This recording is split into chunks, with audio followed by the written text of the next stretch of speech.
Hello student. तो student आज हम पढ़ेंगे क्लास 9th फिजिक्स का third lecture measurement, physical quantity, base physical quantity और डिराइव फिजिकल क्वांटिटी। तो मेजरमेंट आम लाइफ में क्या है?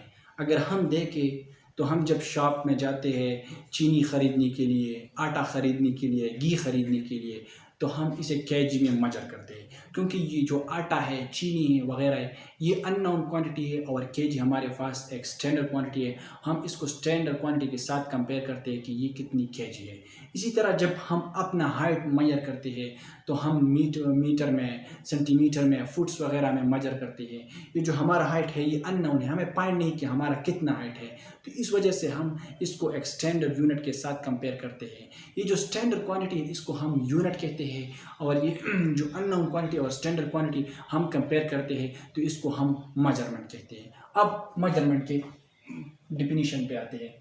The process of comparing unknown quantities with some standard quantity is called measurement. जब हम किसी अननोन क्वांटिटी, किसी नामालूम क्वांटिटी को एक खास, एक स्टैंडर्ड क्वांटिटी के साथ कंपेयर करते हैं तो हम इसे क्या कहते हैं? हम इसे मेजरमेंट कहते हैं। मैंने आपको बताया कि अगर आप शॉपकीपर के पास गए आटा ख़रीदने के लिए, चीनी ख़रीदने के लिए, घी ख़रीदने के लिए, तो आपको इसका कंपैरिजन करके देगा। ऐसा नहीं कि वो आपको सिंपल उठा के देगा, वो आपको इसका कंपैरिजन करके देगा। वो कंपैरिजन वो एक स्पेसिफाइड स्टैंडर्ड क्वांटिटी के साथ करेगा। ठीक है, वो स्पेसिफाइड स्टैंडर्ड क्वांटिटी क्या है? वो केजी है। वो आपको वो केजी घी आपको केजी के साथ कंपेयर करके देगा, वो आटा आपको केजी के साथ कंपेयर करके देगा। ठीक है, तो इसी तरह ये जो स्टैंडर्ड क्वांटिटी है जिसके साथ हम चीज़ें कंपेयर करते हैं इसको हम यूनिट कहते हैं। ठीक है, अब एक्सप्लेनेशन में मैंने आपको बताया, if we buy a sugar from a shop,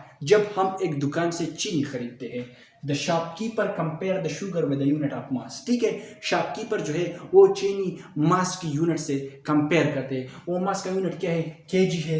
if the sugar is 5 KG, ठीक है, अगर शुगर हमारे पास 5 केजी है, it's mean that the sugar is 5 time of KG which is a unit of मास। अगर शुगर हमारे पास 5 केजी है, इसका मतलब ये है कि हमारे पास जो शुगर है वो 5 टाइम्स ऑफ केजी है। अब ये हमारे पास नोन क्वांटिटी है, क्योंकि हमें इसका वैल्यू फाइंड हो चुका है कि ये जो शुगर है ये हमारे पास 5 टाइम्स है केजी का। ठीक है, तो ये हमारे पास क्या है? मेजरमेंट में हम अननोन क्वांटिटी एक स्टैंडर्ड क्वांटिटी के साथ कंपेयर करते हैं। स्टैंडर्ड क्वांटिटी को हम यूनिट कहते हैं। ठीक है, अब अगर आप यहाँ पे देखें तो ये 5 क्या है? ये मैग्नीट्यूड है। Magnitude, a mathematical number with specified unit is called magnitude. अब हम हर चीज को स्टैंडर्ड नहीं बना सकते, तो स्टैंडर्ड बनाने के लिए हमें क्या समझ में, कौन सी बातें समझ में रखनी पड़ेगी? तो स्टैंडर्ड बनाने के लिए हमें दो जो बेसिक प्रॉपर्टीज है वो दिमाग में रखनी पड़ेगी। इट इज इजीली एक्सेसिबल, ये हर किसी की पहुंच में होगी। इट इज इनवेरिएबल, इसमें चेंजेस नहीं आएगी। हम जिस स्टैंडर्ड से अननोन क्वांटिटी को कंपेयर करते हैं, इस स्टैंडर्ड की दो प्रॉपर्टी होगी। इट इज इजीली एक्सेसिबल, ये हर किसी के पहुंच में होगी। इट इज इनवेरिएबल, इसमें चेंजेस नहीं होंगे। अब अगर हम देखें हमारे यहाँ जो केजी का बार है वो आयरन से बना हुआ है और इसमें चेंजेस आ सकते हैं, लेकिन साइंटिस्ट ने जो यूनिट इन्वेंट किया था मास का, वो प्लाटिनियम का बना हुआ था और इसके सैंपल डिफरेंट कंट्री को प्रोवाइड किया और फिर डिफरेंट कंट्री ने इसके मास के मुताबिक ही आयरन के बार बनाए, जिससे हम यहाँ पे मुख्तलिफ चीज़ें जो है मेजर करते हैं। ठीक है स्टूडेंट, अब इसको लिख ले ताकि मैं आपको फिजिकल क्वांटिटी बता सकूं। तो स्टूडेंट अब हम पढ़ेंगे फिजिकल क्वांटिटी। तो फिजिकल क्वांटिटी हमारे पास वो क्वांटिटी है जिसको हम मेजर कर सकते हैं और ऑब्जर्व कर सकते हैं। अब हर वो चीज़ जिसको हम मेजर कर सकते हैं और ऑब्जर्व कर सकते हैं इसको हम फिजिकल क्वांटिटी कहते हैं, और जो हम मेजर नहीं कर सकते, ऑब्जर्व नहीं कर सकते, या जिसको हम मेजर कर सकते हैं लेकिन ऑब्जर्व नहीं कर सकते, इसको हम फिजिकल क्वांटिटी नहीं कह सकते। अब ज़्यादातर स्टूडेंट पूछते हैं कि फिजिकल क्वांटिटी वो तो हम मेजर कर सकते हैं और ऑब्जर्व कर सकते हैं, लेकिन हमें ऐसा चीज़ बता दे जो फिजिकल क्वांटिटी नहीं है। तो एटमॉस्फेयर ऐसे बहुत सी चीज़ों से भरे पड़े हुए हैं। अगर हम देखें इमोशन, जज्बात, शेडो को हम फिजिकल क्वांटिटी नहीं कह सकते, क्योंकि ये तो हम ऑब्जर्व कर सकते हैं लेकिन मेजर नहीं कर सकते। अब फिजिकल क्वांटिटी के हमारे पास दो टाइप्स है, एक बेस फिजिकल क्वांटिटी और दूसरा डिराइव्ड फिजिकल क्वांटिटी है। बेस्ट फिजिकल क्वांटिटी हमारे पास वो फिजिकल क्वांटिटी है जिससे दूसरे फिजिकल क्वांटिटी डिराइव होते हैं, यानी जिससे दूसरे फिजिकल क्वांटिटी बनते हैं और वो खुद किसी दूसरी फिजिकल क्वांटिटी से ना बना हो। ठीक है, तो बेस्ट फिजिकल क्वांटिटी हमारे पास 7 है: length, mass, time, temperature, electric current, luminous intensity और अमाउंट ऑफ सब्सटेंस। ठीक है, ये जो 7 बेस्ट क्वांटिटी है ये किसी भी चीज से नहीं बने हुए हैं, लेकिन इससे दूसरी सारी चीज बनते हैं। ठीक है, अब लेंथ का सिंबल हम कैपिटल एल से रिप्रेजेंट करते हैं, मास को हम स्मॉल एम से रिप्रेजेंट करते हैं, टाइम को हम स्मॉल टी से रिप्रेजेंट करते हैं, टेम्परेचर को हम कैपिटल टी से रिप्रेजेंट करते हैं, इलेक्ट्रिक करंट को हम स्मॉल आई से और लुमिनस इंटेंसिटी को हम कैपिटल आई से, अमाउंट ऑफ सब्सटेंस को हम कैपिटल एम से। ठीक है, इसका सिंबल याद रखिए। अब लेंथ का यूनिट हमारे पास मीटर है, मास का यूनिट हमारे पास किलोग्राम है, टाइम का यूनिट हमारे पास सेकंड है, टेम्परेचर का यूनिट केल्विन है, इलेक्ट्रिक करंट का यूनिट एम्पेयर है, लुमिनस इंटेंसिटी का यूनिट कैंडेला है, अमाउंट ऑफ सब्सटेंस का यूनिट मोल है। अब अगर आप देखें तो यहाँ पे मैंने यूनिट स्मॉल लेटर में लिखी, इसका इनिशियल लेटर जो है वो स्मॉल है।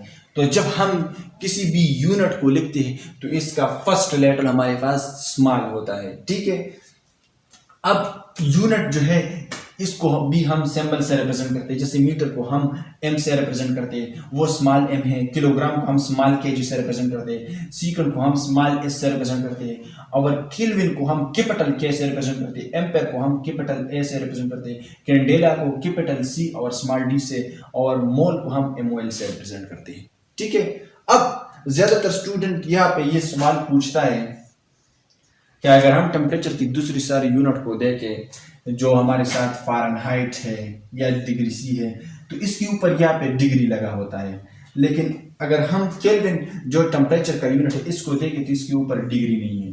तो स्टूडेंट इसका जवाब ये है कि केल्विन जो है वो बेस्ट क्वांटिटी है, और बेस्ट क्वांटिटी जो है मैंने आपको कहा कि वो किसी दूसरी फिजिकल क्वांटिटी से नहीं बना होता, तो डिग्री जो है वो डिराइव क्वांटिटी है। जब हम बेस के ऊपर डिराइव लगा दे तो हमारे पास फिर बेस क्वांटिटी नहीं बनता, वो हमारे पास डिराइव हो जाता है। तो इस वजह से हम केल्विन के ऊपर डिग्री नहीं लगाते, और फ़ारेनहाइट और सेल्सियस जो है वो डिराइव क्वांटिटी है, तो इसीलिए इसके ऊपर डिग्री लगा हुआ है।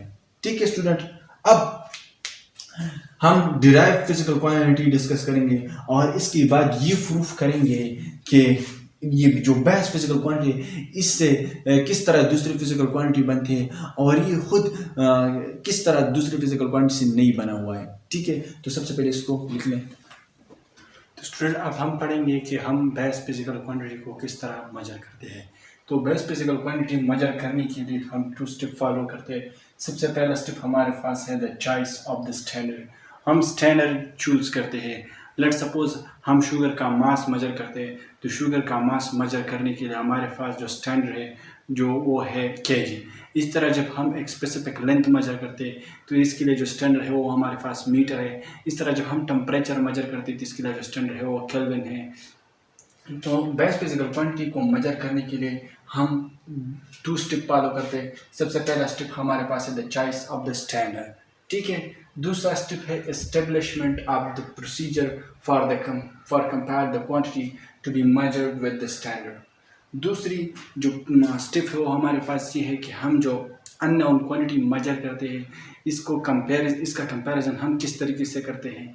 ठीक है, तो दूसरा स्टेप हमारे पास है एस्टेब्लिशमेंट ऑफ प्रोसीजर, कि हम एक ऐसी तरीक़ाकार को एस्टेब्लिश करवाएं, हम एक ऐसी तरीक़ाकार को सामने लाए जिसके थ्रू हम एक अननोन क्वांटिटी को कंपेयर करें और इससे हमारे पास एक नंबर और एक यूनिट इंट्रोड्यूस हो जाए। ठीक है स्टूडेंट, तो अगर हम लेट सपोज ये हमारे पास ये बॉल पिन है, मैं इसको मेजर करता हूँ, इसका मास को मेजर करता हूँ केजी में लेट सपोज, तो इसके मास को मेजर करने के लिए हमारे पास अननोन क्वांटिटी। सबसे पहले मैं एस्टेब्लिशमेंट और चॉइस ऑफ द स्टैंडर्ड, और choice of the standard mass measure करने के लिए हमारे पास जो स्टैंडर्ड है वो हमारे पास केजी है, तो मैंने केजी को इंट्रोड्यूस करवाया। ठीक है, दूसरा स्टेप हमारे पास एस्टेब्लिशमेंट ऑफ द प्रोसीजर, कि हम किस तरह केजी के साथ इसको कंपेयर करें। तो केजी के साथ कंपैरिजन करने के लिए मैं जो है एक चाबड़ी में मार्कर रख दूंगा, या सिंपल डिजिटल बैलेंस भी इस्तेमाल हो जाता है, तो मैं वहाँ पे ये मार्कर रख दूंगा और वो इसको मेजर करेगा। लेट सपोज अगर ये मेजर हुआ हमारे पास और इसका जो मास आया वो हमारे पास 0.1 kg। ठीक है।